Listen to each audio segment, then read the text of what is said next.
Hola a todos, soy Camilo Garay y este es el magazine Área Andina.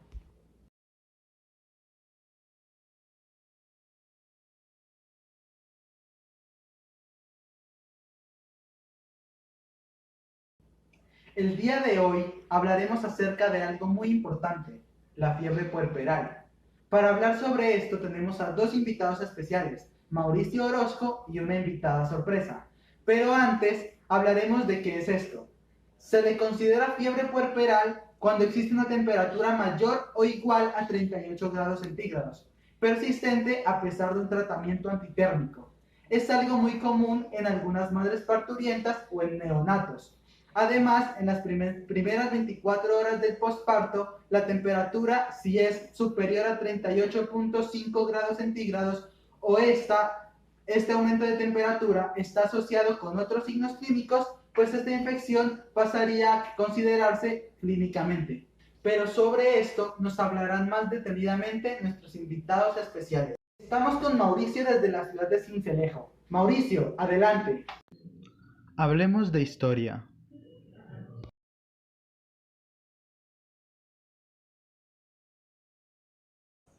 Para hablar de la fiebre puerperal se hace necesario entender qué es el puerperio. Según la fisiología humana, es el periodo que inmediatamente sigue al parto y que se extiende el tiempo necesario para que el cuerpo materno, incluyendo las hormonas y el aparato reproductor femenino, vuelva a las condiciones pregestacionales, aminorando las características adquiridas durante el embarazo. Este periodo suele durar entre 6 y 8 semanas, es decir, alrededor de 40 días. En la historia de la fiebre puerperal encontramos que entre los siglos XVII y XIX el alumbramiento solía traer gran aflicción e infortunio a las familias, porque eliminaba de manera brusca y sorpresiva a muchas parturientas sanas que por su bajo estrato socioeconómico daban a luz en hospitales públicos, puesto que bastaban solo unos cuantos días o acaso unas semanas para que una simple fiebre por una infección bacteriana de origen nosocomial se convirtiera en la asesina de las puérperas. Esta era la fiebre puerperal, o también denominada la peste negra de las madres, que fue caracterizada bacteriológicamente hasta finales del siglo XIX, que por afectar a las dadoras de la vida podía incidir en la estructura demográfica de las poblaciones. Se dice que el viejo continente fue su epicentro epidemiológico de esta epidemia. Este enemigo indomado, cuyo nombre en latín corresponde al Febris maligna puerperum, está referenciado en antiguos textos hindúes de hace más de 1500 años antes de Cristo, y quizás en la mitología japonesa según la cual Izanami, que era la diosa de la creación de Japón, muere al dar a luz a su hijo, no a causa de una erupción volcánica como lo datan los cuentos, sino por efecto de las quemaduras de sus genitales. Las epidemias de fiebre puerperal se dice que se iniciaron en Leipzig en el año de 1652, teniendo una tasa de mortalidad de alrededor del 90%, para luego trasladarse a Copenhague 20 años más tarde, donde las autoridades médicas asociaron su impacto a condiciones como el frío y la humedad reinantes en estas zonas. Los síntomas se iniciaban con escalofríos, cefaleas, enrojecimiento de los ojos, temperaturas elevadas y supresión de la leche materna, lo cual era el comienzo mismo de un proceso infeccioso que podía matar solo en el transcurso de 16 horas después del parto. En la epidemia de Frankfurt, en el año de 1723, las parturientas eran afectadas entre el segundo y el tercer día después del parto, y no desde el primer día como había sucedido en Leipzig. Estas además convulsionaban y deliraban para fallecer entre el quinto y el noveno día después de haber dado a luz. En París, esta epidemia cobró el saldo de alrededor del 58% de las parturientas y se convirtió entonces en un referente para la implementación de lo que se conoce hoy en día como el método Dulcet, que comprendía brebajes a base de alcaloides que tenían una actividad emética. Este mal además apareció en lugares como Londres y en otras regiones de Gran Bretaña, donde tuvo una tasa de mortalidad del 68%. Algunos historiadores comentan que esta auténtica epidemia de fiebre puerperal afectó la ciudad escocesa de Aberdeen entre los meses de diciembre de 1789 y se extendió hasta marzo de 1792. Y en este episodio las parturientas empezaban a sentirse mal un día después de haber dado a luz, manifestando gran parte de los síntomas patogénicos ya mencionados anteriormente, y éstas se salvaban especialmente por el uso de tratamientos a base de sangrías, solo si eran atendidas entre las primeras 6 u 8 horas después de haber iniciado el evento. Finalmente, el Departamento de Maternidad del Hospital General de Viena, inaugurado en el año 1784, era el centro de obstetricia más grande de Europa en la primera mitad del siglo XIX, y en él se atendían alrededor de unos 6.000 partos al año, y en promedio fallecían entre el 13 y el 17% de las parturientas.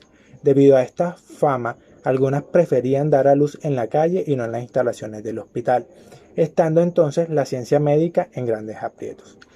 Ignaz Philipp, quien era un obstetra ayudante de este hospital, había hecho grandes observaciones y empezó a hacer investigaciones del por qué las parturientas morían por infecciones después de haber dado a luz en este hospital. Y él concluyó lo siguiente.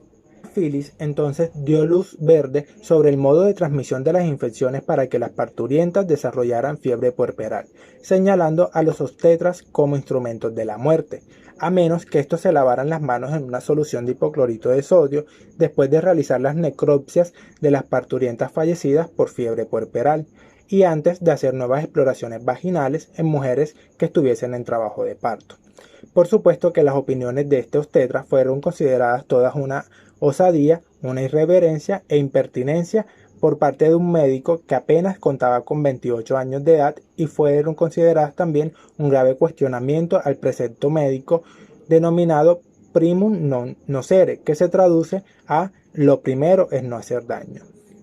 Por tanto, entonces, los descubrimientos de Philipp son considerados hoy en día un gran aporte al campo médico, ya que él descubrió que un lavado de mano puede salvar innumerables vidas. Gracias por tu intervención, Mauricio. Continuamos con nuestra nueva sección, hablando con los expertos.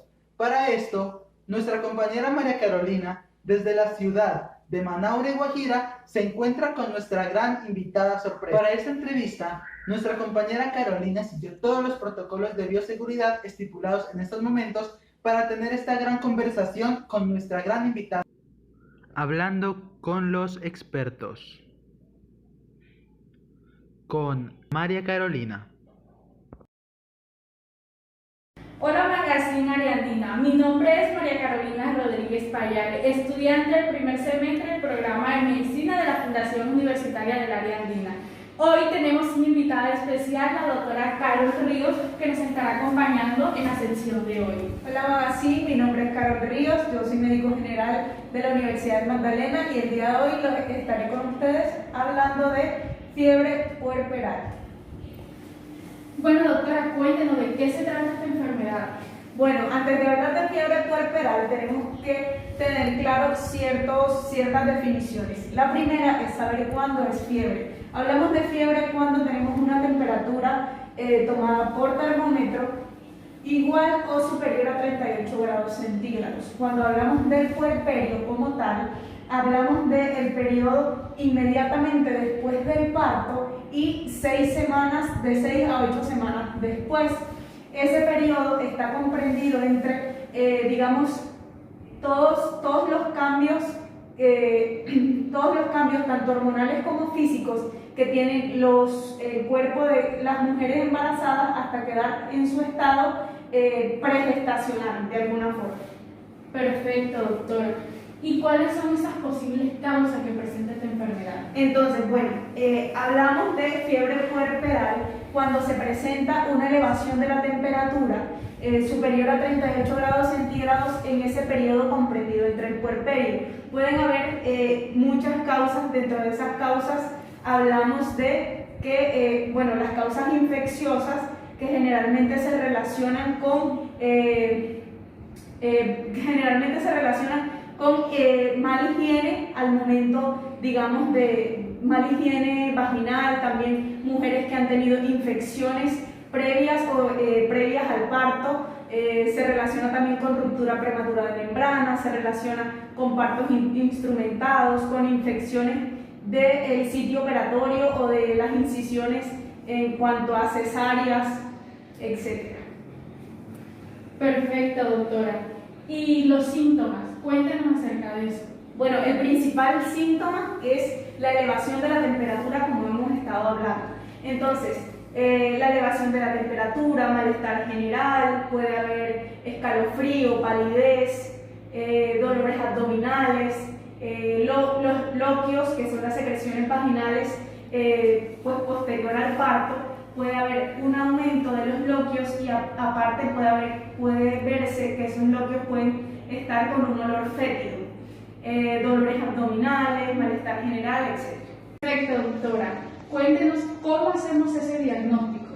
Bueno, para hacer el diagnóstico es importante primero la evaluación clínica, saber cuáles son los síntomas y los signos que presenta el paciente, y el principal hablamos que es la fiebre. Entonces, además de saber qué síntomas presenta la paciente, también es importante saber qué antecedentes tiene la paciente, es decir, si tuvo infecciones previas al momento del parto, si sufre de alguna enfermedad importante, hablemos de, por ejemplo, diabetes mellitus, si el parto fue vaginal o fue por medio de cesárea, si tuvo alguna complicación en su embarazo, durante el embarazo, si tuvo algún tipo de infecciones o si tuvo relaciones sexuales previas al momento del parto. También es importante cómo fue la extracción de la placenta, porque de pronto si fue una extracción manual pueden haber quedado restos dentro del útero. Entonces, además de eso, respectivamente la toma de signos vitales y la exploración física,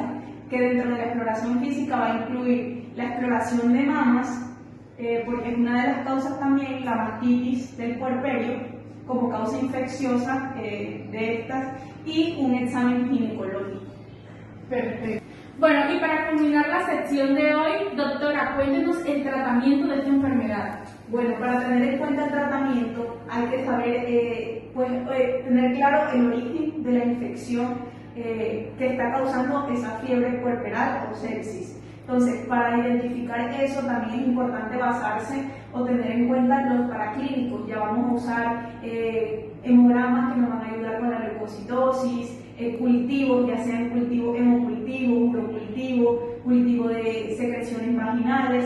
Es decir, los paraclínicos, o sea, junto con la clínica y los paraclínicos, vamos a ayudarnos a identificar qué germen está causando la infección. Antes de tener esos resultados, se puede empezar con tratamiento antibiótico empírico de amplio espectro, y luego de tener el resultado, digamos que de los cultivos, identificar el foco de la infección, sí se puede utilizar o se hace el cambio a antibióticos específicamente sensibles para el germen que lo está causando.